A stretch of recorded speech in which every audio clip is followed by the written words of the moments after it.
Hello. In this video, I would like to talk about higher education as it relates to having a severe disability. Now, if you do have a severe disability and you do decide to go to college, good for you. That's a great idea. But there are some things you should consider. If you have a learning disability or a severe disability that impacts your ability to move around or just something that makes life that much more difficult for you, you should really consider how a life at college is going to make your life that much harder. Now, if you have a learning disability such as CP, you likely accomplish things at maybe 1.5 to 2 times the speed as a regular person.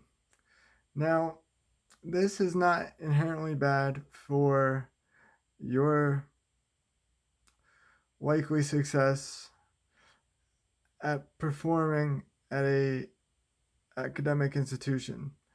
The problem that arises, however, is that if you perform at a slower clip than a normal person, you have to take that into account. So if a normal person does, let's say, 30 hours of work during their college career per week, and it takes you maybe 50 to 60 hours to perform that same amount of work, that's going to be taxing on you. It's possible. I did it. I did it full tilt and I scored very high.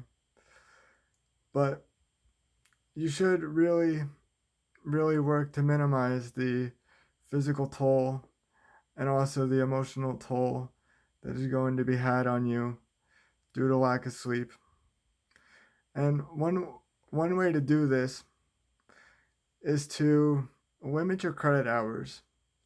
Don't try to take 15 or 16 credit hours per semester.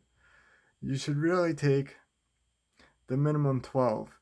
Take the minimum 12 credits per semester and consider graduating in 5 years. I took semesters where I had 15 or 16 credits, and it was physically and emotionally draining. At that level, if you decide that you want to perform well and not just go out and party, but doing well actually matters to you, you're going to be drained. It, it's possible to work that hard for 16 weeks, but it's really not advisable. You're going to be a miserable person. You're just going to be sad. You're going to be exhausted the entire time, and you probably, unless you're like me, you probably won't be able to keep that pace up, and your grades will falter. It's possible to keep it up if you really want to. I did it, but it's not advisable. So what I advise again is to limit your credit hours and just take it slow. There is no rush to graduate. I understand that money is tight at all times, and that's a consideration. But taking the extra semester or extra year to graduate is worth it in my opinion, because the alternative is to gut it through, and that's very bad for your health. It really is. So just consider that. You don't have to do it, but I would do it. I would do it. And even still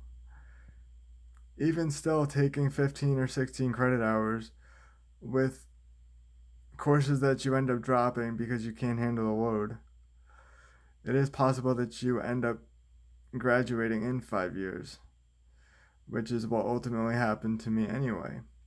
So again, it's best to just take it slow, learn the material, and then have some fun along the way.